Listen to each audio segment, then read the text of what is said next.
Hello students, मैं प्रवीण कुमार रुक्मिणी प्रकाशन के दारोगा मुख्य परीक्षा क्वेश्चन गाइड के साथ दारोगा मुख्य परीक्षा क्वेश्चन गाइड के सेट नंबर 5 में जो जनरल स्टडीज के क्वेश्चंस हैं उसको हम लोग डिस्कस करेंगे।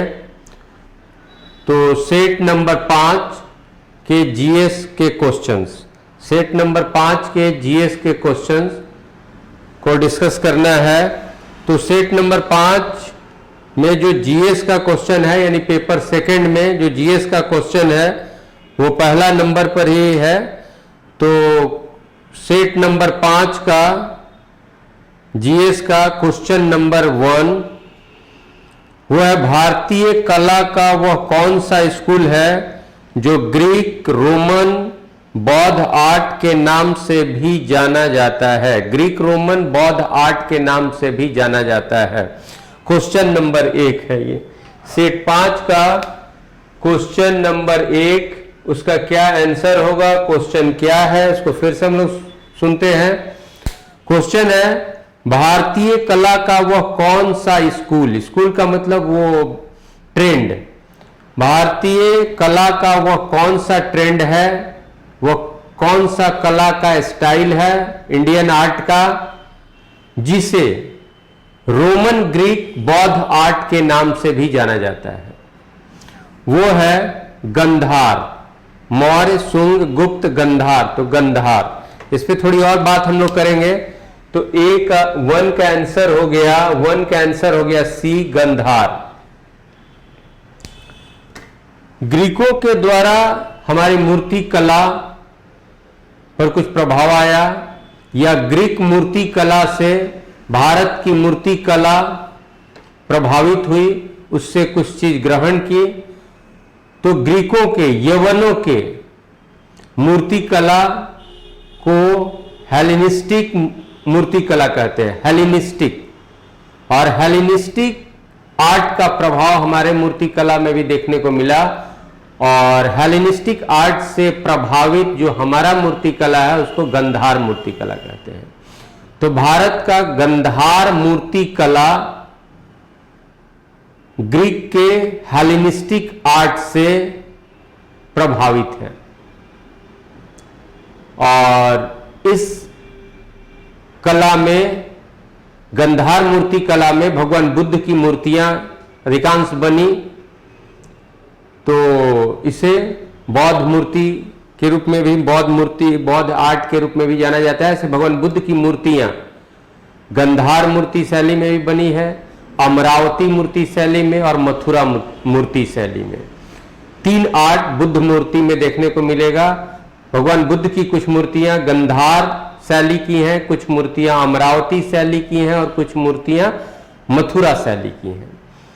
तो ये जो गंधार मूर्ति कला है, गंधार जो स्टाइल है, आर्ट स्टाइल है, वो ग्रीक आर्ट स्टाइल से इन्फ्लुएंस्ड है। और इसलिए इसको हम लोग ग्रीक मूर्ति कला के नाम से भी भारत में ग्रीक मूर्ति कला के नाम से भी इसको जाना जाता है। तो ग्रीक, रोमन, बौद्ध आर्ट के नाम से किसे जाना जाता है, किस पर, गंधार को। तो पहला का सी। और दूसरा जो क्वेश्चन हम लोग का है इस सेट का, दूसरा जो क्वेश्चन है, निम्नांकित में कौन से पल्लव राजा ने चालुक्य सम्राट राजा पुलकेशिन द्वितीय को पराजित करके और उनका वध करके वतापी कोंड का खिताब हासिल किया। क्वेश्चन सीधा सा है कि किस पल्लव शासक ने चालुक्य शासक पुलकेशिन द्वितीय को पराजित करके वतापी कुंड का खिताब हासिल किया। तो ये है नरसिंह वर्मन प्रथम, नरसिंह वर्मन प्रथम। तो दूसरा का आंसर ए होगा, दूसरा का आंसर ए।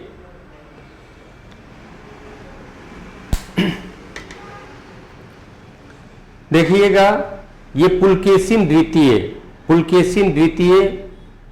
चालुक्य शासकों में सबसे महानतम शासक। ऐसे चालुक्य का जो स्ट्रीम है ये वातापी या बादामी के चालुक्य, वातापी या बादामी के चालुक्य। और वातापी के चालुक्य के साथ उस समय दक्षिण भारत में एक और राजवंश कांची का पल्लव। तो वातापी के चालुक्य शासकों में सबसे महानतम पुलकेशिन द्वितीय, और उत्तर भारत में उस समय हर्षवर्धन, पुष्यभूति वंश का। और हर्षवर्धन को वातापी का चालुक्य शासक पुलकेशिन द्वितीय पराजित भी किया था। और पुलकेशिन द्वितीय को पराजित करने वाला कांची का पल्लव वंश के कांची के पल्लव वंश के शासक नरसिंह वर्मन प्रथम ने उसको पराजित किया था, पुलकेशिन द्वितीय को। और पुलकेशिन द्वितीय पराजित किया था हर्षवर्धन को, और इसलिए वो नरसिंह वर्मन प्रथम वातापी कुंड, वातापी किसका क्षेत्र था, किसकी राजधानी, वातापी या बादामी चालुक्यों की, तो वातापी कुंड का उपाधि धारण किया था। तो वो धारण करने वाला कौन था, तो कांची के पल्लव शासक नरसिंह वर्मन प्रथम। अब है तीसरा question, Prince of Wales cup किस खेल से संबंधित है, गोल्फ से। तो तीसरा का आंसर बी। और चौथा नंबर क्वेश्चन है, वर्ष 1870 में भारतीय सुधार संघ का संस्थापक कौन थे, केशव चंद्र सेन। तो चौथा का बी केशव चंद्र सेन, जो एक 19वीं सदी के सेकेंड हाफ, 19वीं सदी के उत्तरार्ध के एक प्रमुख धार्मिक सामाजिक सुधार आंदोलन से जुड़ा हुआ व्यक्तित्व केशव चंद्र सेन, या समाज सुधारक सोशल रिफॉर्मर्स के रूप में केशव चंद्र सेन।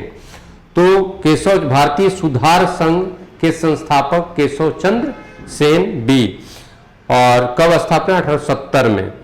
नेक्स्ट क्वेश्चन है पांचवा क्वेश्चन, हृदय की धड़कन की गति निम्नांकित में किससे बढ़ती है, परिधीय तंत्रिका, अनुकंपी तंत्रिका, परानुकंपी तंत्रिका। तो ये अनुकंपी तंत्रिका से हृदय की गति, धड़कन की गति बढ़ती है, तो अनुकंपी तंत्रिका। तो पांचवा का बी। और फिर है छठा नंबर क्वेश्चन, भारत की थियोसोफिकल सोसाइटी के संस्थापक कौन थे, भारत में थियोसोफिकल सोसाइटी के संस्थापक तो एनी बेसेंट। और थियोसोफिकल सोसाइटी की स्थापना 1875 में कर्नल अल्कॉट और मैडम ब्लावर्ट्स्की द्वारा हुआ था न्यूयॉर्क में। और भारत में थियोसोफिकल सोसाइटी का कार्यालय खुला 1882 में मद्रास के निकट अड्यार में। और भारत में थियोसोफिकल सोसाइटी की हेड एनी बेसेंट। तो यहां पर भारत की थियोसोफिकल सोसाइटी के संस्थापक कौन, तो एनी बेसेंट। तो भारत में इंचार्ज थियोसोफिकल सोसाइटी के एनी बेसेंट। तो छठा का ए। और सातवां नंबर क्वेश्चन है, पृथ्वी की परत के भीतर के हलचल का अध्ययन किसके द्वारा होता है, तो भूकंप विज्ञान। तो सातवां का आंसर बी, भूकंप विज्ञान। और आठवां है, लोना किस खेल से संबद्ध है, किस खेल से संबंधित टर्म है लोना, तो वो कबड्डी। तो 8 का कबड्डी, और कबड्डी का ऑप्शन है बी। और 10 ठाट या स्वरग्राम संगीत किस प्रणाली से है, तो हिंदुस्तानी लोक संगीत, चिन्नी या पश्चात संगीत। तो 10 ठाट या स्वरग्राम संगीत हिंदुस्तानी संगीत प्रणाली से है। तो 9 का आंसर ए। और अभी तक के ये जो लगातार 3-4 क्वेश्चन है, ये बस फैक्ट आपको याद करना है, इसमें कुछ खास डिस्कशन की जरूरत नहीं है। इसको फैक्ट्स को याद करें, लोना क्या है, 10 ठाट स्वरग्राम किस संगीत प्रणाली से है, तो ये फैक्ट याद रखना है। नेक्स्ट 10वां क्वेश्चन है, चोलों के समय बृहदेश्वर मंदिर कहां पर स्थित, तो तंजौर या तंजावुर। तो तंजौर के चोलों का मुख्य क्षेत्र तंजौर। तो तंजौर के चोल उनको बोलते हैं, कांची के पल्लव के बाद आया तंजौर का चोल। तो तंजौर का चोलों का शासन काफी लंबा समय से तक चला। तो चोलों के समय बृहदेश्वर मंदिर कहां पर, तो तंजावुर में, तंजौर में। और बृहदेश्वर मंदिर बनाने वाला शासक जो हुआ, चोल शासक कौन हुआ, तो राजराज। तो तंजावुर 10 का सी, तंजौर या तंजावुर 10 का सी। और 11 नंबर क्वेश्चन है, विश्व की सबसे बड़ी coral reef, great barrier reef कहां स्थित है? ऑस्ट्रेलिया में है। और विश्व की सबसे बड़ी कोरल रीफ कहां है? तो ऑस्ट्रेलिया में। सबसे बड़ी कोरल रीफ जिसको ग्रेट बैरियर रीफ कहते हैं, तो कोरल यानी फॉसिल से बना हुआ, तो ये सबसे बड़ा कोरल रीफ कहां पर है? फॉसिल से बना हुआ द्वीप कहां पर है? तो ऑस्ट्रेलिया में। और भारत में अगर कहेंगे सबसे ज्यादा कोरल द्वीप कहां है, तो लक्षद्वीप। तो विश्व की सबसे बड़ी coral reef, great barrier reef कहां है? ऑस्ट्रेलिया में। तो 11 का बी। और भारत में पूछेगा तो लक्षद्वीप। नेक्स्ट क्वेश्चन हम लोग का 12 में, प्याज में खाद्य पदार्थ किस रूप में संचित रहता है? सेलुलोज के रूप में, स्टार्च के रूप में, प्रोटीन, शर्करा के रूप में। यानी प्याज जो हम लोग खाते हैं उसमें जो खाद्य पदार्थ है वो किस रूप में है? सेलुलोज के रूप में है, प्रोटीन के रूप में है, शर्करा के रूप में है कि स्टार्च के रूप में है। यानी प्याज खाते हैं तो आपको क्या मिलेगा? सेल्यूलोज, प्रोटीन, शर्करा, स्टार्च, तो सेल्यूलोज। तो प्याज में खाद्य पदार्थ किस रूप में संचयित होता है? तो सेल्यूलोज के रूप में। तो 12 का ए। और फिर 13 में आपका क्वेश्चन है, 13 नंबर पर, भारत का पहला आधिकारिक जनगणना अभियान किस वर्ष शुरू हुआ? तो पहला जो हुआ था आधिकारिक जनगणना अभियान किस वर्ष चलाया गया, जहां से हमेशा कंटिन्यू कर रहा है, ये पूछ रहा है। तो 1881, जबकि लॉर्ड मेयो के समय 1872 में जनगणना का कार्य हुआ था पहली बार, लेकिन उसके बाद फिर 1881 में हुआ। और 1881 के बाद प्रत्येक 10 वर्ष के बाद जनगणना कंटिन्यू हो रहा है, प्रत्येक 10 वर्ष के अंतराल पर 1881 से।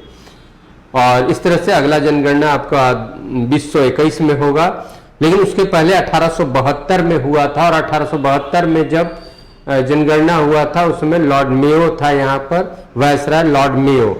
तो भारत का पहला आधिकारिक जनगणना अभियान किस वर्ष चलाया गया, ऐसा पूछ रहे। तो 1872 वाला कहीं ऑप्शन नहीं है, तो 1881। तो 13 का बी 1881, लेकिन 1872 में भी लॉर्ड मेयो के समय जनगणना कार्य हुआ था। और लगातार वाला जो शुरू हुआ वो 1881 से। 14 है, नूरजहां किस मुगल शासक की पत्नी थी? तो नूरजहां जहांगीर की पत्नी थी, नूरजहां जहांगीर की पत्नी थी। तो 14 का डी जहांगीर। और यहां से क्वेश्चन पूछता है, नूरजहां का वास्तविक नाम क्या था? तो मेहरुनिसा। नूरजहां का वास्तविक नाम मेहरुनिसा था। और नूरजहां जहांगीर की पत्नी, लेकिन नूरजहां की शादी पहले हुई थी शेर अफगान की विधवा थी। और बाद में मुगल महल में लोग उस परिवार को बुलाया गया शेर अफगान की मृत्यु के बाद, और फिर जहांगीर के साथ उसका विवाह हुआ और मेहरुनिसा का नाम पड़ा नूरजहां।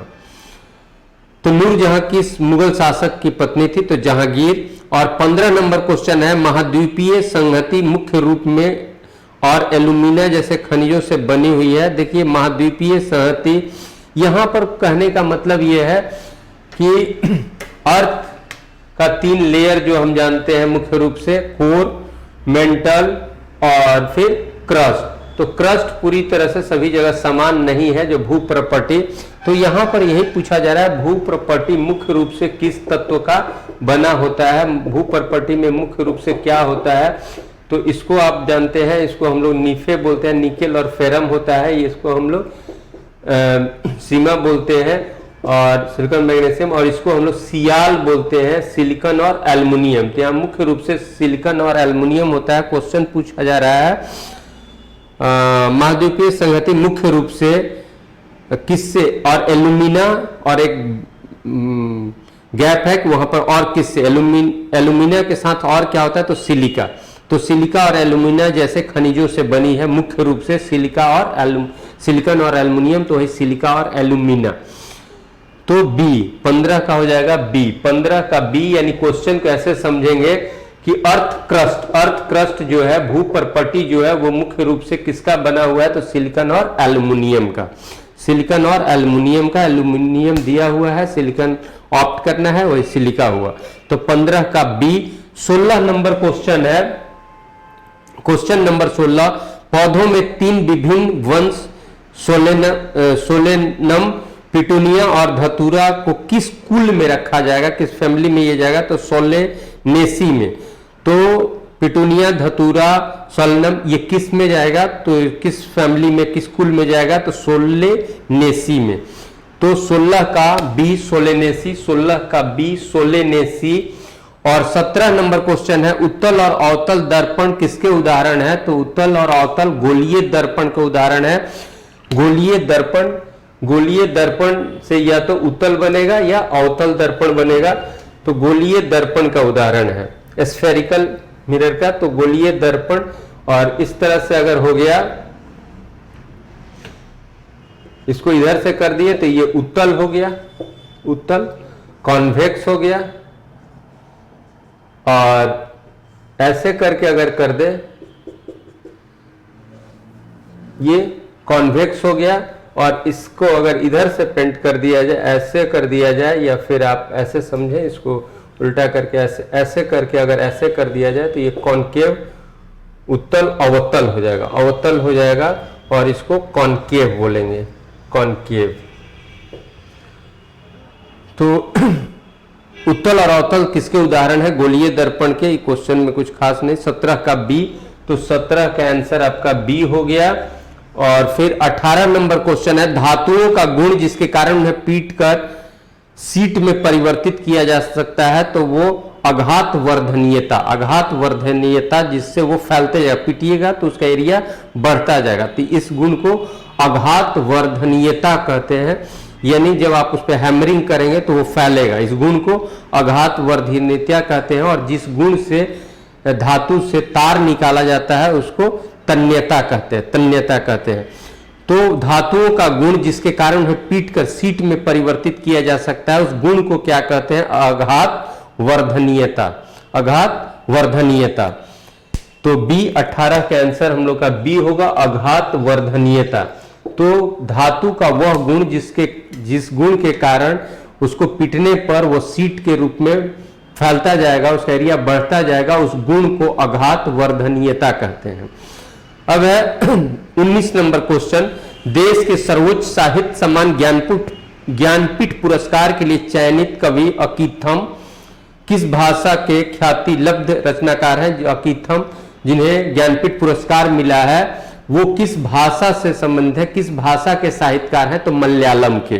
तो ज्ञानपीठ पुरस्कार के लिए चयनित व्यक्तित्व अकीथम किस भाषा के हैं? तो ज्ञानपीठ पुरस्कार के लिए चयनित साहित्यकार अकीथम, वो किस भाषा के साहित्यकार हैं? तो मलयालम के, मलयालम के। अकीथम मलयालम, अकीथम मलयालम, याद कीजिएगा, ये क्वेश्चन संभावित है, अकीथम मलयालम। तो सी 19 का सी। और फिर 20 नंबर क्वेश्चन है, निम्न कथनों पर विचार कीजिए और उपयुक्त कथनों में से कौन सा कथन सही है, ये हम लोग को देखना है। और 20 में पहला कथन है, भारतीय थल सेना द्वारा हाल ही में इजरायल निर्मित टैंक रोधी स्पाइक मिसाइलों का मध्य प्रदेश में के महू में सफल परीक्षण किया गया। तो ये इजरायल की टैंक रोधी स्पाइक मिसाइल भारतीय सेना में शामिल किया गया है और मध्य प्रदेश के महू में इसका सफल परीक्षण किया गया है, ये सही स्टेटमेंट है। स्पाइक 5वीं पीढ़ी की टैंक रोधी मिसाइल है जो 5 किलोमीटर की दूरी तक किसी लक्ष्य को भेद सकती है। ये इसका रेंज सही नहीं है, इसलिए गलत है। और तीसरा है, भारत ऐसा 33वां देश है जो इस मिसाइल को इस्तेमाल करने जा रहा है। स्पाइक को जम्मू कश्मीर में उत्तरी कमान, ये सही है, इसलिए ये कथन, ये करंट का है और इस कथन में 1 और 2 3 कथन सही है और 1 और 3 बनता है आपका डी पर, इसलिए 20 का आंसर डी हुआ, 20 का आंसर डी हुआ। और फिर 21 नंबर क्वेश्चन है, 1986 बैच की भारतीय सिविल लेखा सेवा अधिकारी कौन है जिन्हें देश का 24वां नियंत्रक महालेखा परीक्षक बनाया गया है, महालेखा नियंत्रक बनाया गया है, वो नियंत्रक महालेखा परीक्षक जो संवैधानिक पद है, संविधान में उसका उल्लेख है।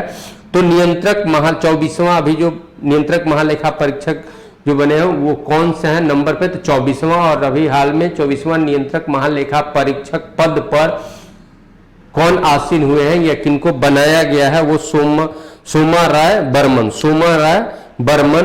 तो ये ए आंसर होगा, 21 का आंसर ए, 21 का आंसर ए, सोमा राय वर्मन जो कैग हमारे वर्तमान के 24वें कैग यानी अभी वर्तमान में कैग नियुक्त हुए, सोमा राय वर्मन। तो 21 का आंसर ए हुआ, सोमा राय वर्मन।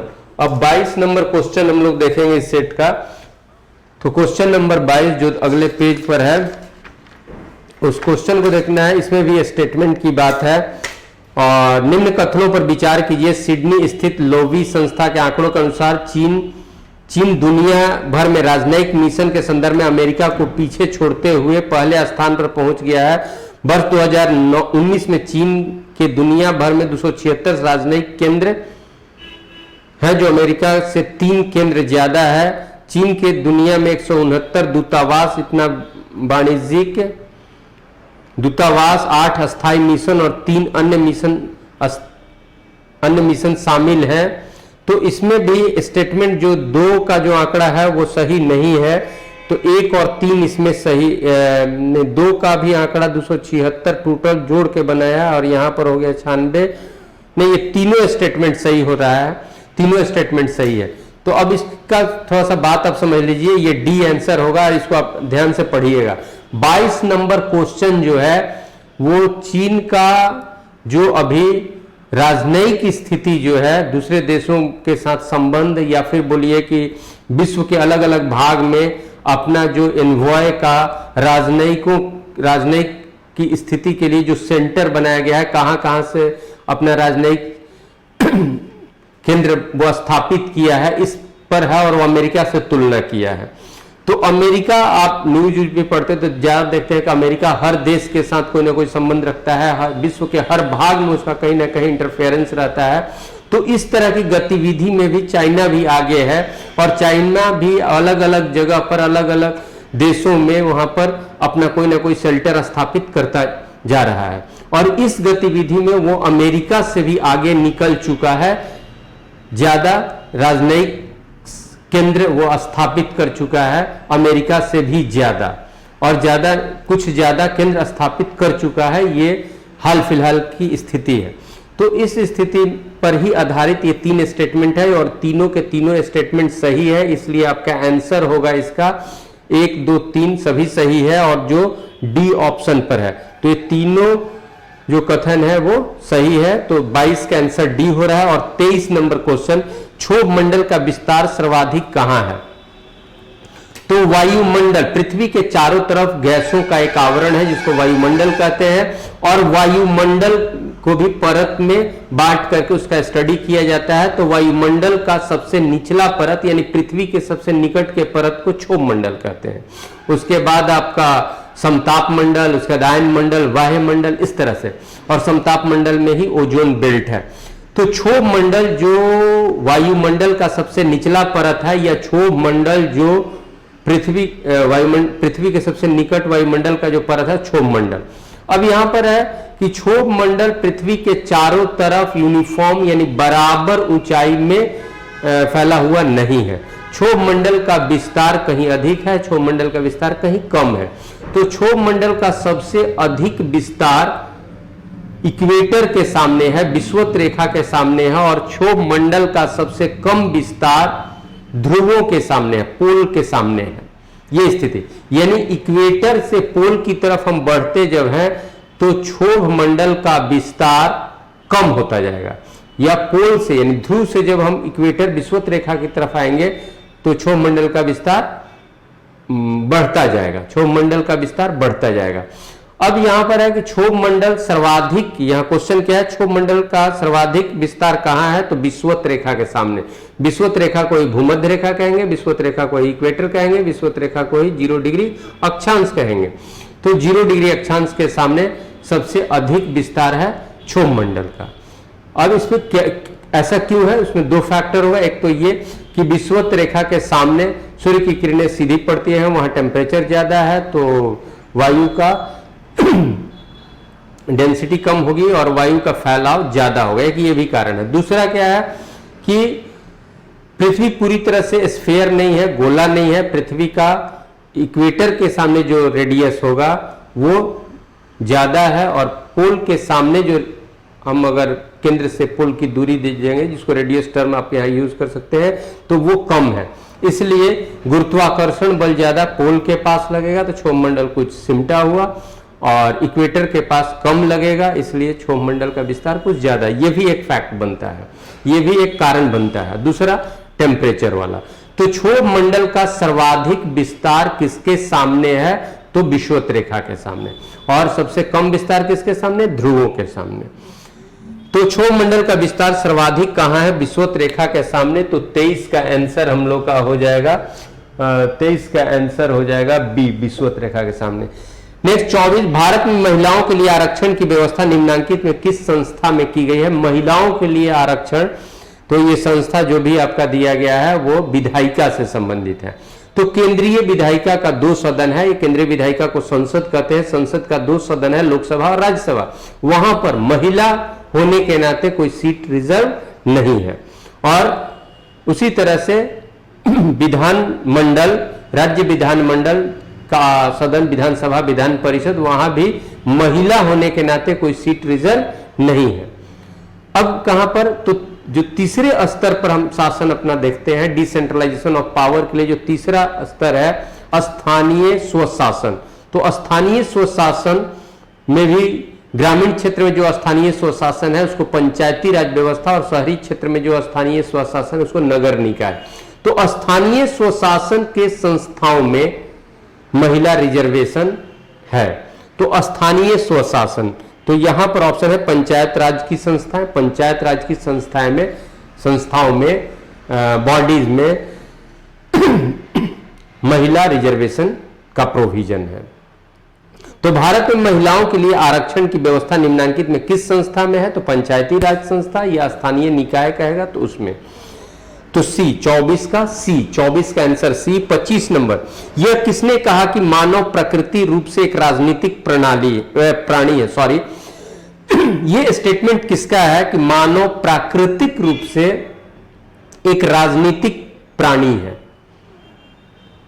तो मानव प्राकृतिक रूप से, नेचर से ही एक राजनीतिक प्राणी है, ये स्टेटमेंट किसका है, तो ये स्टेटमेंट अरस्तु का है। मानव प्राकृतिक रूप से ही एक राजनीतिक प्राणी है, यह स्टेटमेंट अरस्तु का है। और अरस्तु प्लूटो के शिष्य थे, अरस्तु प्लूटो के शिष्य, और अरस्तु का शिष्य हुआ, अरस्तु का शिष्य तो सिकंदर अरस्तु का शिष्य था एरिस्टोटल का। तो यह किसने कहा कि मानव प्राकृतिक रूप से एक राजनीतिक प्राणी है, तो आंसर होगा अरस्तु। फिर 26 नंबर क्वेश्चन हम लोग का है, निम्नांकित में से संविधान का वह अनुच्छेद कौन सा है जो जम्मू और कश्मीर को विशेष दर्जा प्रदान करता है, जिसे संविधान के सूची से, यानी संविधान की सूची नहीं, संविधान से हटा दिया गया है। तो ये आर्टिकल 370, आर्टिकल 370, ठीक है। सी। अब 27 नंबर क्वेश्चन है, यहां पर सूची 1 और सूची 2 है। तो राष्ट्रीय गीत, राष्ट्रीय गान, राष्ट्रीय प्रतीक, राष्ट्रीय वाक्य। तो हमारा राष्ट्रीय गीत क्या है, राष्ट्रीय गान क्या है, राष्ट्रीय प्रतीक क्या है, राष्ट्रीय वाक्य क्या है, ये हमको दूसरे सूची से मिलाना है। तो जानते हैं राष्ट्रीय गीत हमारा वंदे मातरम, राष्ट्रीय गीत पूछेगा तो वंदे मातरम, और राष्ट्रीय गान जब होगा तो जन गण मन। तो वंदे मातरम राष्ट्रीय गीत, राष्ट्रीय गान हो गया जन गण मन, और राष्ट्रीय प्रतीक जो है वो अशोक के सारनाथ सिंह स्तंभ, सारनाथ जो वाराणसी के पास अशोक स्तंभ का जो है, तो सारनाथ स्तंभ का जो प्रतीक है वो हमारा राष्ट्रीय प्रतीक है। और फिर राष्ट्रीय वाक्य क्या है, तो राष्ट्रीय वाक्य सत्यमेव जयते, जो जिसको मुंडको उपनिषद से लिया गया है। तो सत्यमेव जयते। तो भारत का राष्ट्रीय गीत वंदे मातरम, राष्ट्रीय गान जन गण मन, राष्ट्रीय प्रतीक सारनाथ का अशोक स्तंभ, और राष्ट्रीय वाक्य सत्यमेव जयते, सत्यमेव जयते। और इसको हम लोग मिलाएंगे तो 2 4 1 3 होगा, और 2 4 1 3 आपको किस ऑप्शन में है? सी में। तो 27 का सी हुआ। और 28 नंबर क्वेश्चन देखेंगे, भारतीय संविधान के उद्देशिका या प्रस्तावना को भारत के संप्रभु लोकतांत्रिक गणराज्य की जन्म कुंडली किसने कहा? तो ये विद्वान के एम मुंशी ने भारत की प्रस्तावना को भारत के संप्रभु लोकतांत्रिक गणराज्य की जन्म कुंडली कहा। यानी उसमें उसको पढ़ने से, जैसे जन्म कुंडली देखने से किसी व्यक्ति के आगे के फ्यूचर पता चलता है, उसका जीवन पता चलता है, ऐसा ज्योतिष शास्त्र के उसी तरह से उसी आधार पर इन्होंने कहा है आप प्रस्तावना को पढ़ते हो तो उसका पूरा नेचर संविधान का पता चल जाता है। तो इसलिए इन्होंने जन्म कुंडली कहा। ये किसी विद्वान का स्टेटमेंट है, इसमें कुछ खास मतलब कि तर्क करने की जरूरत नहीं है। तो भारतीय संविधान की उद्देशिका को भारत के संप्रभु लोकतांत्रिक गणराज्य की जन्म कुंडली किसने कहा? तो के एम मुंशी ने। उसके बाद मैथ्स का क्वेश्चन है, रीजनिंग का क्वेश्चन है, फिर आपका जीएस का क्वेश्चन 35 नंबर पर है। क्वेश्चन नंबर 35, ऋग्वैदिक कालीन धर्म की मुख्य विशेषता क्या थी? ऋग्वैदिक कालीन धर्म की, यानी भारत में वैदिक काल को, वैदिक सभ्यता को, भारत की जो दूसरी प्राचीनतम जो सभ्यता है, सेकेंड अर्लीस्ट जो हमारा सिविलाइजेशन है, हमारा भारत का प्राचीनतम सभ्यता सिंधु घाटी सभ्यता, और उसके बाद की जो सभ्यता है सिंधु घाटी सभ्यता के बाद जो सभ्यता है यहां पर वो वैदिक सभ्यता या आर्य सभ्यता। और वैदिक सभ्यता का इतिहास के दृष्टिकोण से वैदिक सभ्यता का काल जो है 1500 ईसा पूर्व से 600 ईसा पूर्व। और वैदिक सभ्यता का 2 चरण हो गया, ऋग्वैदिक काल या पूर्व वैदिक काल उसको बोलते हैं, और दूसरा उत्तर वैदिक काल। तो 1500 ईसा पूर्व से 1000 ईसा पूर्व ऋग्वैदिक काल हो गया या पूर्व वैदिक काल, और 1000 ईसा पूर्व से 600 ईसा पूर्व उत्तर वैदिक काल हुआ। तो यह क्वेश्चन है ऋग्वैदिक काल यानी 1500 ईसा पूर्व से 1500 ईसा पूर्व से 1000 ईसा पूर्व, 1500 ईसा पूर्व से 1000 ईसा पूर्व के दौरान धर्म की मुख्य विशेषता क्या थी? यानी आर्यों के धर्म की मुख्य विशेषता क्या थी? देवताओं के आदर में प्रार्थना, मूर्ति पूजा, कर्मकांड, उपर्युक्त सभी। तो जान लीजिए कि वैदिक काल में, पूरे वैदिक काल में मूर्ति पूजा नहीं था, और वैदिक काल के दूसरे चरण में यानी उत्तर वैदिक काल में कर्मकांड की शुरुआत हुई। तो ऋग्वैदिक काल में ना तो कर्मकांड था ना मूर्ति पूजा था। ऋग्वैदिक काल में सिर्फ देवताओं के आदर में प्रार्थनाएं की जाती थी। और किसमें? संस्कृत में। संस्कृत में श्लोक रचे जाते थे, ऋचाएं रची जाती थी। तो ऋग्वैदिक कालीन धर्म की मुख्य विशेषता थी जो ए ऑप्शन होगा, देवताओं के आदर में प्रार्थना। देवताओं के आदर में प्रार्थना। तो 35 का ए, 35 का आंसर हम लोग का ए होगा, देवताओं के आदर में प्रार्थना ऋग्वैदिक काल के धर्म की मुख्य विशेषता। और 36 नंबर क्वेश्चन, नेक्स्ट क्वेश्चन, पुराणों का अध्ययन करने वाला प्रथम मुसलमान कौन था? तो मोहम्मद गजनवी के समय आने वाला अल-बरूनी। उसके बाद कोई मुगल वंश का दारा शिको पुराणों का अध्ययन किया, तो वो भी ऑप्शन हमारा है। लेकिन पहला मुसलमान कौन था जो पुराणों का अध्ययन किया? अल-बरूनी। तो 36 का आंसर सी, 36 का आंसर सी। और 37 नंबर, अब्दुल रज्जाक विजयनगर आया था किसके समय में? तो देवराय द्वितीय के राज्यकाल में। देवराय द्वितीय, विजयनगर के शासक देवराय द्वितीय के राज्यकाल में। अब्दुल रज्जाक फारस से, अब्दुल रज्जाक फारस से। तो अब्दुल रज्जाक विजयनगर आया था किसके काल में? और मैं यहां पर आपको एक सजेशन दे रहा हूं कि विजय, बहुत से हर जीएस के बुक में आपको मिलेगा विजयनगर के शासक और विभिन्न विजयनगर साम्राज्य में आने वाले विदेशी यात्रियों का नाम और किस शासक के काल में आया और कहां से आया, ये एक लिस्ट बना के आप याद कीजिएगा। तो अब्दुल रज्जाक विजयनगर आया था देवराय द्वितीय के राज्यकाल में। तो 37 का आंसर बी हुआ। 38 नंबर क्वेश्चन, निम्नांकित युग्मों में कौन सही सुमेलित नहीं है? तो बाबर तुजुके बाबरी, बाबर का जो जीवनी है, बाबर ने अपनी आत्मकथा तुजुके बाबरी के रूप में लिखा, और वो किस भाषा में, तो तुर्की भाषा में। बाद में उसका अनुवाद हुआ बाबरनामा के रूप में फारसी में। और गुलबदन बेगम हुमायूं की सौतेली बहन थी और वो हुमायूं का जीवनी लिखी, हुमायूं नामा। और बदायूनी के साथ दिया हुआ है तबकाते अकबरी। तबकाते अकबरी बदायूनी की रचना नहीं है, ये निजामुद्दीन अहमद की रचना है। तो तब बदायूनी की रचना जो तबकाते अकबरी दिया गया है वो गलत सुमेलित है, वो सही नहीं है। जहांगीर तुजुके जहांगीरी वो सही है, जहांगीर की आत्मकथा तुजुके जहांगीरी वो सही है। और बदायूनी के साथ जो तबकाते अकबरी दिया गया है वो सुमेलित नहीं है, और इसलिए 38 का आंसर सी होगा। और तबकाते अकबरी के राइटर है निजामुद्दीन अहमद, निजामुद्दीन अहमद। और बदायूनी तबकाते नसीरी ये गलत है, तो 38 का आंसर सी हुआ, 38 का आंसर आपका सी होता है। और नेक्स्ट क्वेश्चन 39, गुरु गोविंद सिंह की समाधि कहां है, तो नांदेड़ में। और गुरु गोविंद सिंह सिखों के अंतिम और 10वें गुरु हुए, और उन्होंने खालसा पंथ की स्थापना की, खालसा सेना का गठन किया, सिखों को एक सैन्य शक्ति के रूप में संगठित करने का श्रेय जाता है सिखों के 10वें और अंतिम गुरु गोविंद सिंह। और गुरु गोविंद सिंह का जन्म पटना में हुआ था, और वहां पटना साहिब गुरुद्वारा। तो गुरु गोविंद सिंह सिखों के अंतिम और 10वें गुरु, उन्होंने खालसा पंथ और खालसा सेना का गठन किया। फिर 40 नंबर क्वेश्चन, तो गुरु गोविंद सिंह की समाधि कहां थी, क्वेश्चन हमारा ये है, तो नांदेड़। और 40 नंबर क्वेश्चन है सत्यार्थ प्रकाश किसकी पुस्तक है, किसकी रचना है, तो स्वामी दयानंद की। सत्यार्थ प्रकाश स्वामी दयानंद की रचना, सत्यार्थ प्रकाश स्वामी दयानंद की रचना। और स्वामी दयानंद ने ही 1875 ईस्वी में आर्य समाज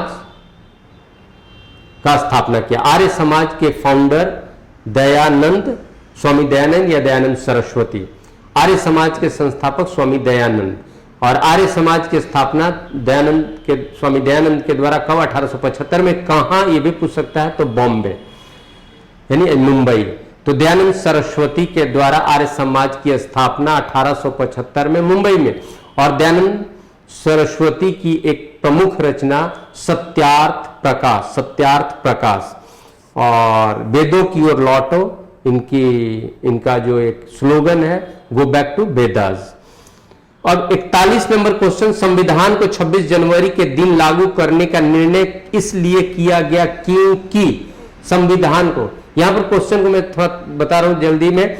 भारतीय संविधान 26 नवंबर 1949 को बनकर पूरी तरह से तैयार हो गया था। संविधान सभा ने नवनिर्मित भारतीय संविधान को 26 नवंबर 1949 को आत्मार्पित कर लिया, और नवनिर्मित संविधान के कुछ प्रावधानों को उस दिन लागू भी किया गया। आंशिक रूप से संविधान लागू भी हुआ 26 नवंबर 1949 को। पूर्ण रूप से भारतीय संविधान को लागू किया गया 2 माह पश्चात 26 जनवरी 1950 को। तो 26 नवंबर 1949 के बजाय 26 जनवरी 1950 को संविधान क्यों लागू किया गया, यह आपका क्वेश्चन है।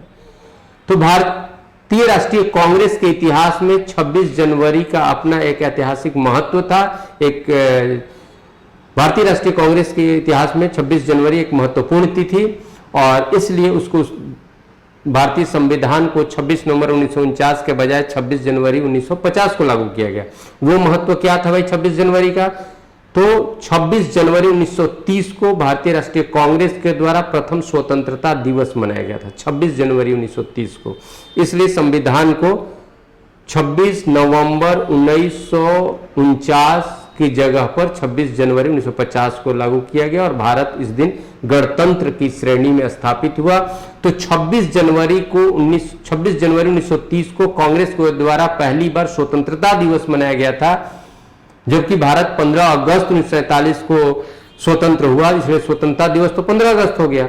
अब 26 जनवरी की उस तिथि के महत्व को देखते हुए के प्रमुख दिवस के रूप में स्थापित करने के उद्देश्य से संविधान को 26 जनवरी 1950 को लागू किया गया। फलतः 26 जनवरी भारत के गणतंत्र दिवस के रूप में स्थापित हुआ।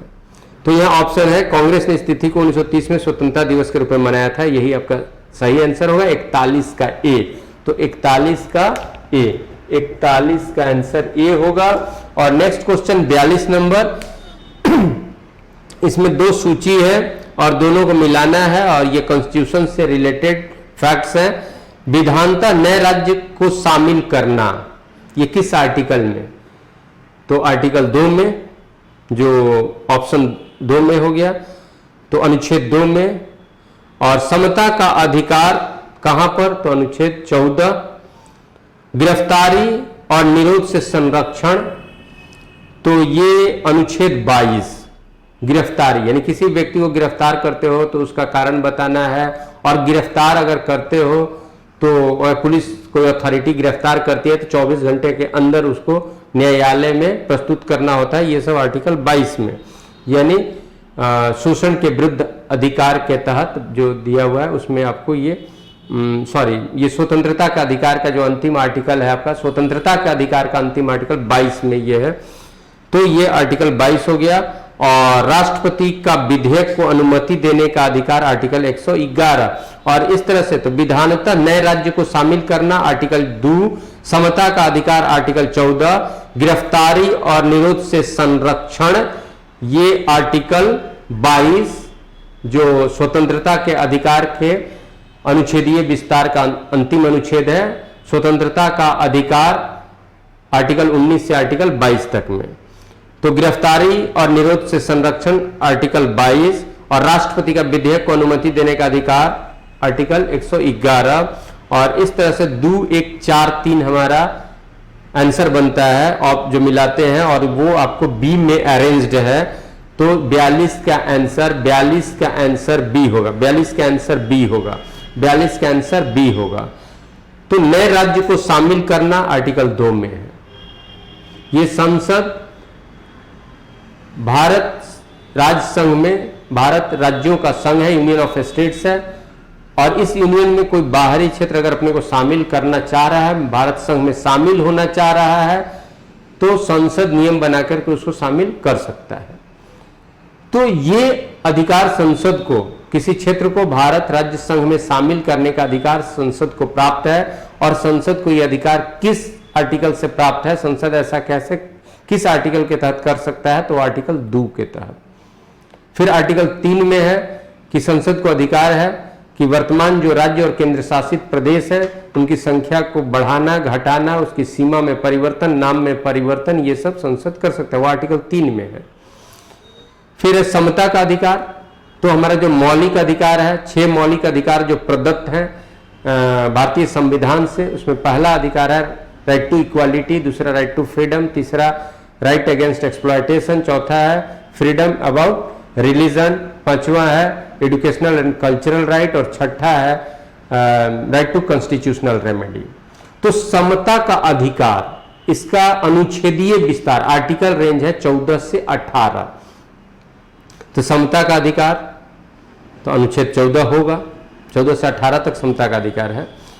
और गिरफ्तारी संरक्षण ये आपको आर्टिकल 22 में इस तरह की बात है। और विधेयक की अनुमति 111। और इस तरह से 2 1 4 3 बन रहा है। तो हमारा ऑप्शन वो बी हुआ।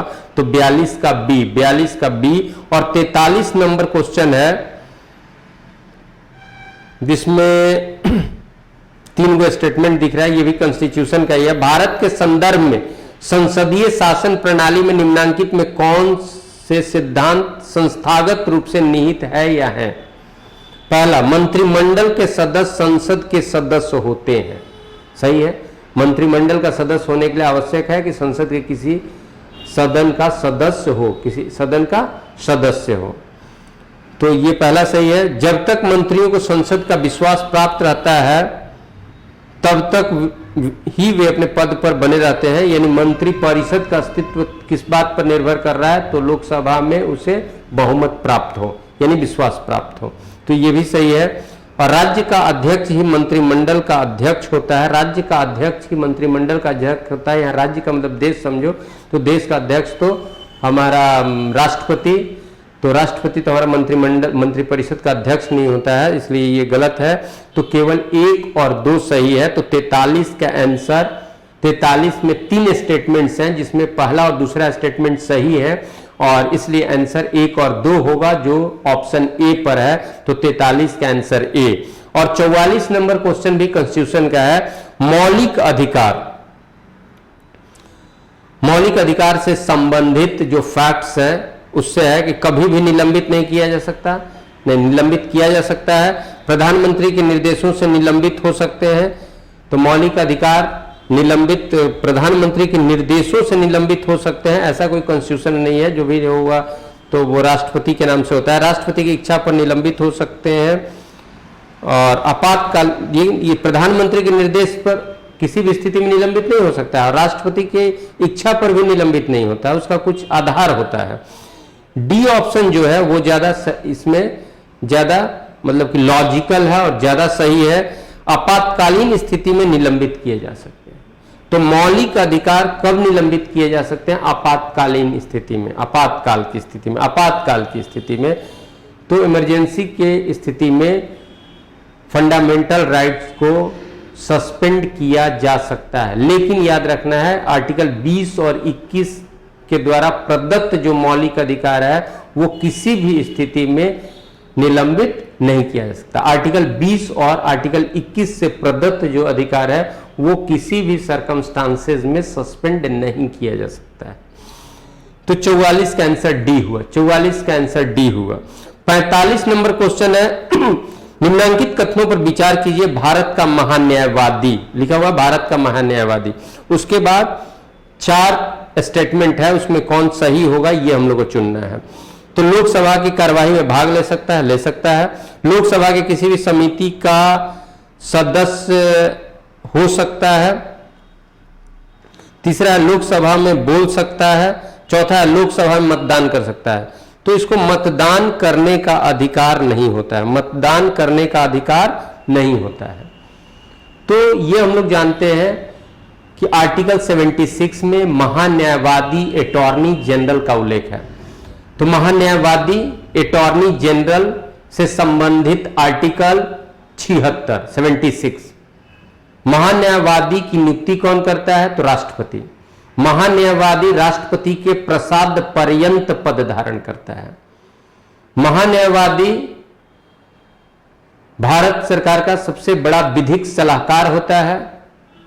महान्यायवादी का कार्यकाल तो हमने बताया राष्ट्रपति के प्रसाद पर्यंत। महान्यायवादी भारत सरकार की ओर से किसी भी न्यायालय में या संसद के किसी सदन में या संसद के किसी कमेटी के सामने उपस्थित होकर सरकार का पक्ष रख सकता है। तो संसद के किसी भी सदन में उपस्थित होकर सरकार की तरफ से बहस में भाग ले सकता है, लेकिन उसे मतदान करने का अधिकार नहीं होता है क्योंकि वो किसी सदन का सदस्य नहीं होता है। तो इस आधार पर ये 1, 2, 3 सही हो रहा है। तो उपयुक्त कथनों में कौन सही है? तो 1, 2, 3, तो सी ऑप्शन जो है वो सही होगा। तो 45 का सी। 46 नंबर मैथ्स का क्वेश्चन है, फिर इधर मैथ्स का है, फिर आप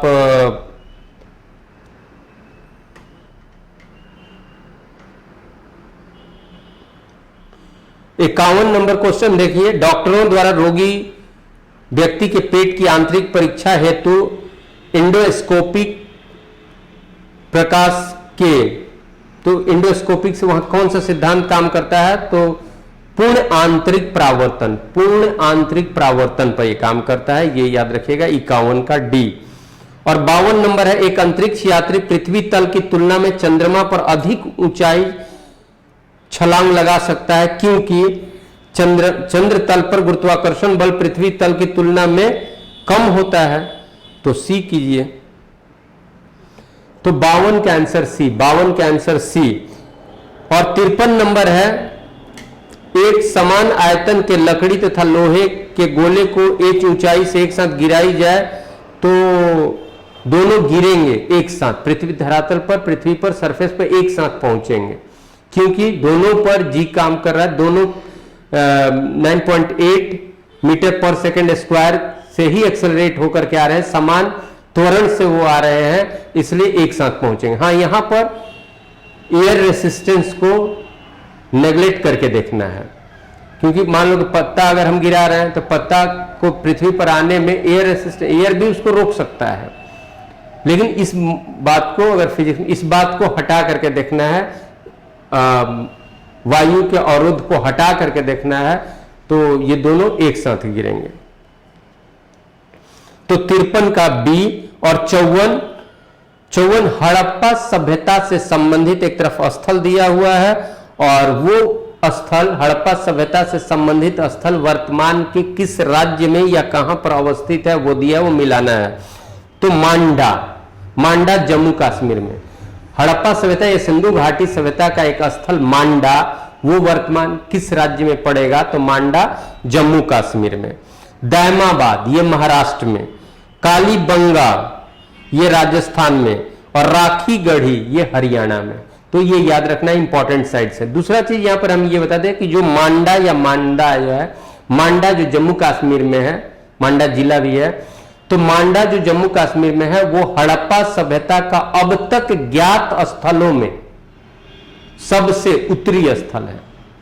तो हड़प्पा सभ्यता का सबसे उत्तरी स्थल मांडा जम्मू कश्मीर में, और सबसे दक्षिणी स्थल, अब तक ज्ञात स्थलों में सबसे दक्षिणी स्थल हड़प्पा सभ्यता का दैमाबाद जो महाराष्ट्र में, और सबसे पश्चिमी अगर कहा जाए तो सुतकांगेडोर जो बलूचिस्तान में, और सबसे पूर्वी अगर कहा जाए तो यूपी में आलमगीरपुर और हुलास, ये सबसे पूर्वी हुआ।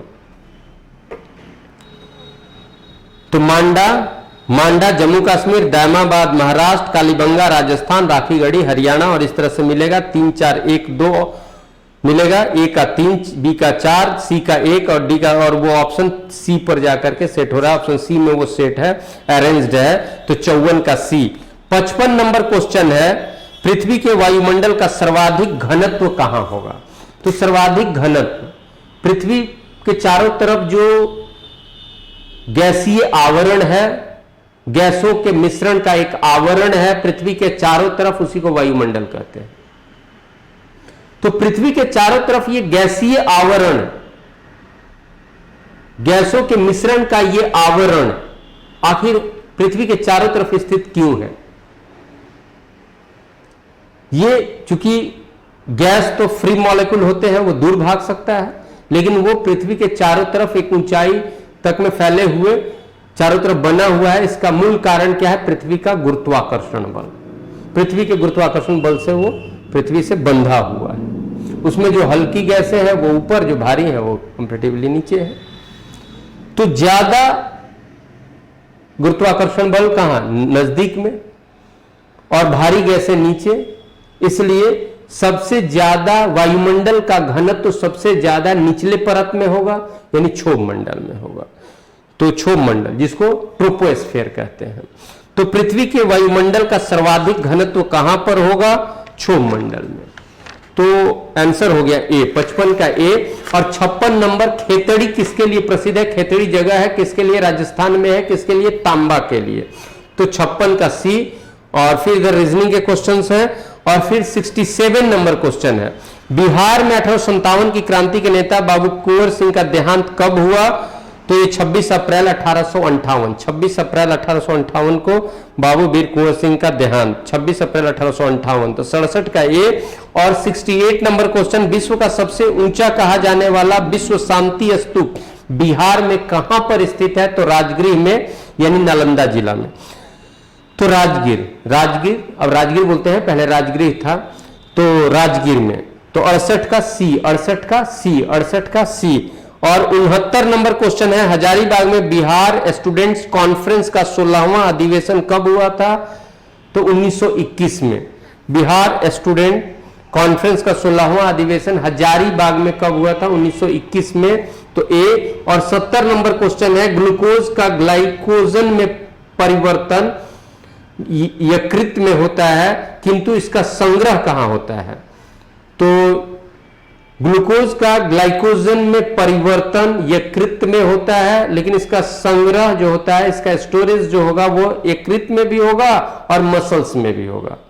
तो ग्लूकोज का ग्लाइकोजन में परिवर्तन लीवर में होगा, लेकिन उसका स्टोरेज वो स्टोर होगा, उसका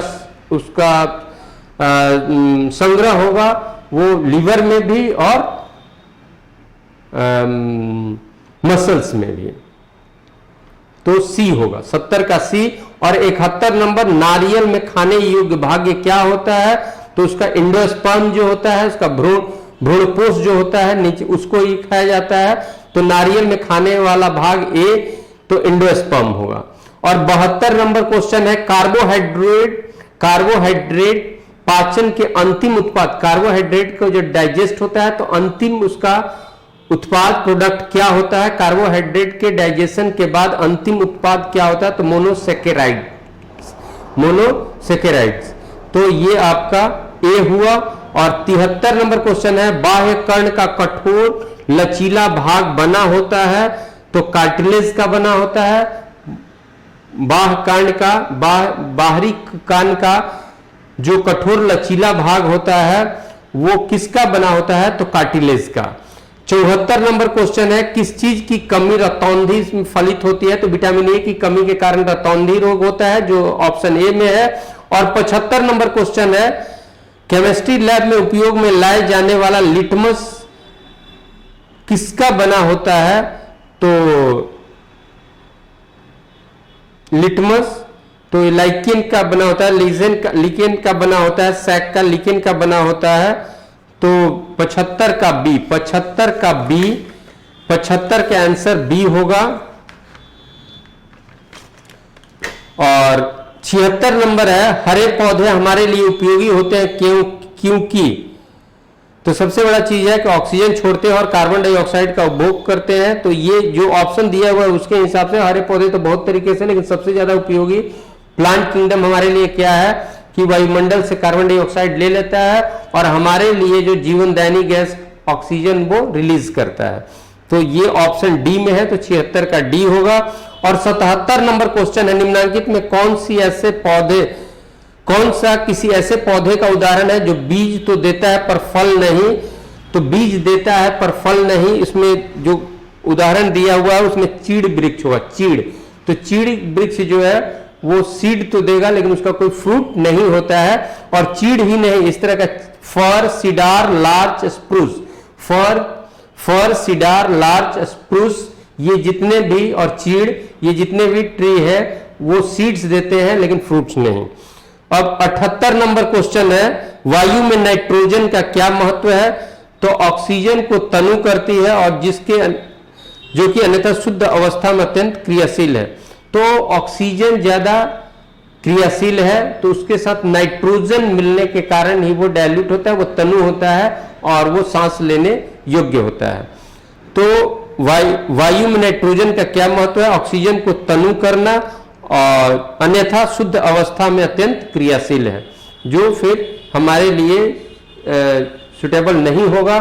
तो उसको ऑक्सीजन के साथ नाइट्रोजन मिलकर उसका ऑक्सीजन को तनु करता है, जो हमारे श्वसन के लायक हो पाता है। तो 78 का बी। और 79 नंबर क्वेश्चन है, प्रकृति में नहीं पाया जाने वाला कच्चा माल इसमें कौन है जो प्रकृति में नहीं मिलता है? तो जल, पेट्रोल, कार्बन डाइऑक्साइड, ये सब प्रकृति में।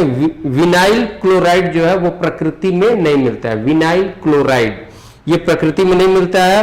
और 80 नंबर क्वेश्चन है, कागज पर पुरानी अंगुलियों का निशान निम्नांकित में डेवलप किया जा सकता है किसके सहायता से?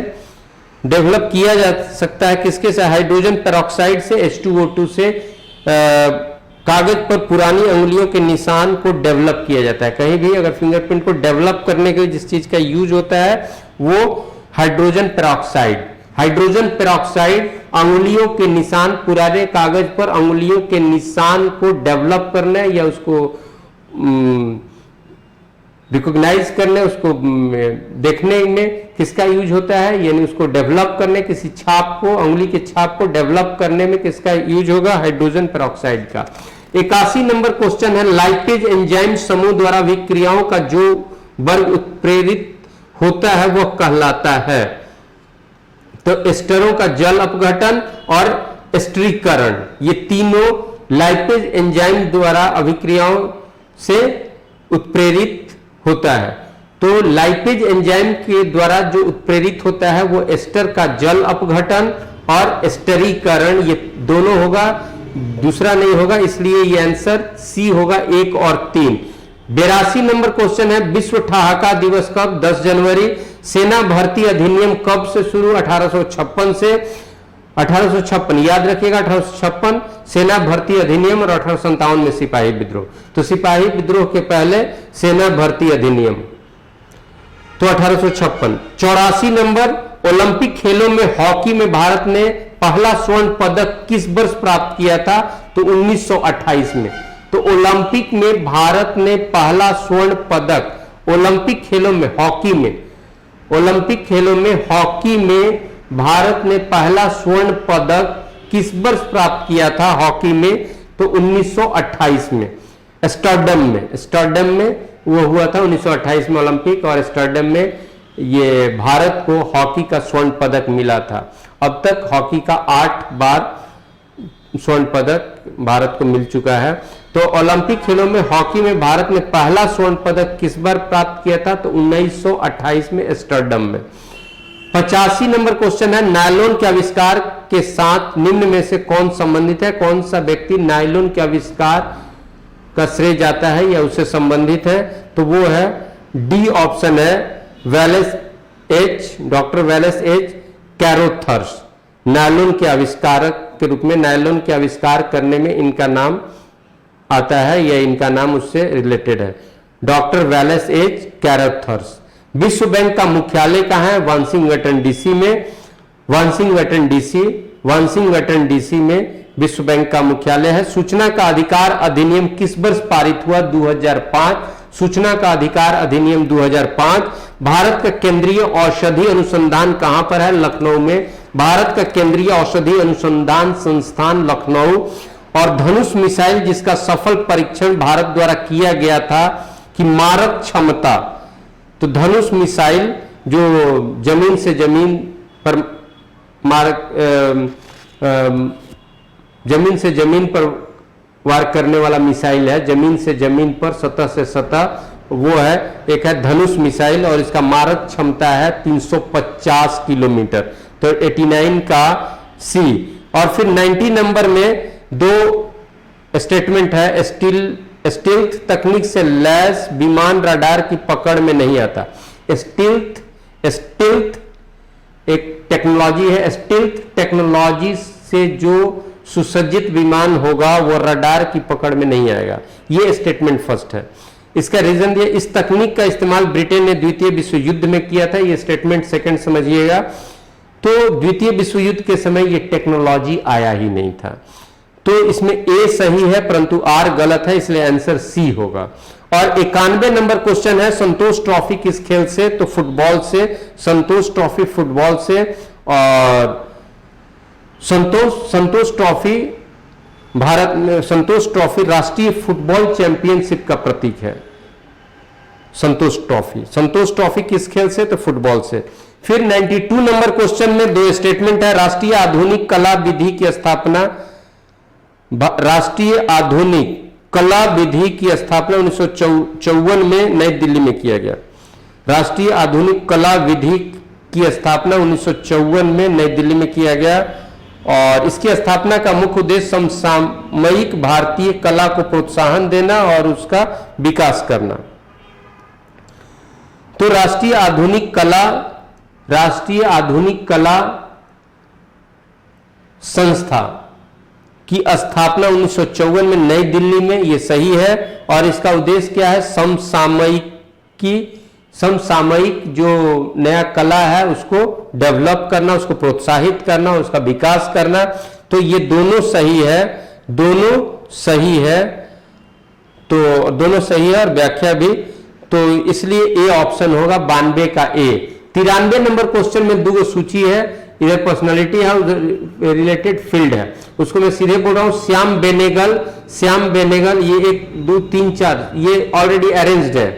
तो श्याम बेनेगल फिल्म निर्देशक, शिवशंकर पिल्लई ये साहित्यकार, शंकराचार्य हमारे आदि शंकराचार्य फिलोसफर दार्शनिक, और विलियम कॉक्सटन ब्रिटेन के प्रथम मुद्रक एवं प्रशासक,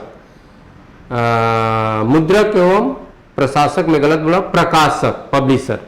तो श्याम बेनेगल फिल्म निर्देशक, शिवशंकर पिल्लई साहित्यकार, शंकराचार्य दार्शनिक और विलियम कॉक्सटन ब्रिटेन का पहला मुद्रक और प्रकाशक। तो 93 का आंसर ए हुआ, 1 2 3 4। और 94 में भी दो सूची है, उसमें जगह है और उससे रिलेटेड कुछ फैक्ट है। तो औरंगाबाद, गुवाहाटी, पुडुचेरी और वाराणसी। तो औरंगाबाद, तो इधर सूची में देखिएगा तो एलोरा का मंदिर 3 हो जाएगा। गुवाहाटी, तो गुवाहाटी को आप नीलांचल पहाड़ी क्षेत्र कहेंगे। पुडुचेरी तो ऑरोविले, और वाराणसी सारनाथ। तो यहां 3 4 1 2 मिलेगा और 3 4 1 2 ऑप्शन ए में अरेंज्ड है, तो 94 का ए। फिर उसी तरह का दो सूची आपके पास है, इसमें पर्सनालिटी और क्षेत्र दिया हुआ है। मिल्खा सिंह तो गोल्फ, जीव मिल्खा सिंह गोल्फ, और जयंत तालुकदार तो ये तीरंदाज, एन कुंजरानी देवी भारोत्तोलन, और झूलन गोस्वामी क्रिकेट। तो 4 1 3 2 4 1 3 2 ए में अरेंज्ड है। और 96 नंबर क्वेश्चन है, एन किस देश की मुद्रा है, तो जापान की, सी। और 97 पनिहारी नृत्य का संबंध किस राज्य से है, पनिहारी नृत्य का संबंध राजस्थान से। और 98 नंबर क्वेश्चन है, निम्नांकित में कौन सा देश संयुक्त राष्ट्र सुरक्षा परिषद का अस्थायी सदस्य नहीं है। तो संयुक्त राष्ट्र सुरक्षा परिषद में 5 अस्थायी सदस्य हैं। वो 5 अस्थायी सदस्य में है यूएसए, यूके, रसिया, चाइना और फ्रांस। यूएसए, यूके, रसिया, चाइना और फ्रांस। यूएसए, यूके, रसिया, चाइना, फ्रांस, ये याद रखना है। फिर से मैं दोहरा रहा हूं, यूएसए, यूके, चाइना, रसिया, फ्रांस। यूएसए, यूके, चाइना, रसिया, फ्रांस, ये संयुक्त राष्ट्र सुरक्षा परिषद के 5 परमानेंट मेंबर अस्थायी सदस्य। और हमारा क्वेश्चन है इसमें कौन अस्थायी सदस्य नहीं है, तो अभी जो 5 हम नाम लिए उसमें ऑस्ट्रेलिया नहीं है, इसलिए ऑस्ट्रेलिया। तो 98 का आंसर ए ऑस्ट्रेलिया। 99 2011 के जनगणना 2011 के अनुसार साक्षरता दर के आधार पर राज्यों को घटते हुए क्रम में व्यवस्थित करें। जो राज्य दिए हुए हैं उसमें सबसे अधिक साक्षरता दर कहां है, उसके बाद कहां है, उसके बाद कहां है, इस तरह से अरेंज करना है। तो गोवा, मिजोरम, महाराष्ट्र, हिमाचल। गोवा, महाराष्ट्र, मिजोरम, हिमाचल, ये हमारे पास 4 ऑप्शन है। साक्षरता दर के आधार पर डिसेंडिंग ऑर्डर में, अवरोही क्रम में हमें सजाना है। तो सबसे ज्यादा साक्षरता मिजोरम, उसके बाद गोवा, उसके बाद हिमाचल और सबसे महाराष्ट्र। तो 3 1 4 2 होगा जो ए ऑप्शन में। ए ऑप्शन आपका सही इसमें है। सबसे ज्यादा इन चारों में सबसे ज्यादा साक्षरता मिजोरम, दूसरा नंबर पर आ जाएगा गोवा, और तीसरा पर हिमाचल, और चौथा पर इसमें से आएगा महाराष्ट्र। तो 3 1 4 2, तो 99 का ए। और सेंसस रिपोर्ट से जीएस में क्वेश्चन की संभावना रहती है, इसलिए सेंसस रिपोर्ट को ढंग से देख के जाना होता है जनगणना। और ये कब तक अभी चलेगा, जब तक अगला जनगणना 2021 में न हो, तब तक ये 2011 वाले पर ही आधारित क्वेश्चन होंगे। और क्वेश्चन नंबर 100 जो last question of the set है, निम्नांकित में किसे भारत का मैनचेस्टर कहा जाता है, तो मैनचेस्टर को जाना जाता है सूती वस्त्र उद्योग के लिए। और वैसा ही भारत में कौन सा शहर मैनचेस्टर की तरह है, वस्त्र उद्योग से, सूती वस्त्र उद्योग से संबंधित है, वो है अहमदाबाद। तो भारत का मैनचेस्टर किसको कहते हैं, अहमदाबाद को। तो 100 का आंसर डी हो गया, 100 का आंसर डी हुआ। और ये सेट नंबर 5 के जनरल स्टडीज के क्वेश्चंस को हम लोगों ने देख लिया। अब फिर अगले बार नेक्स्ट सेट के साथ। Thank you.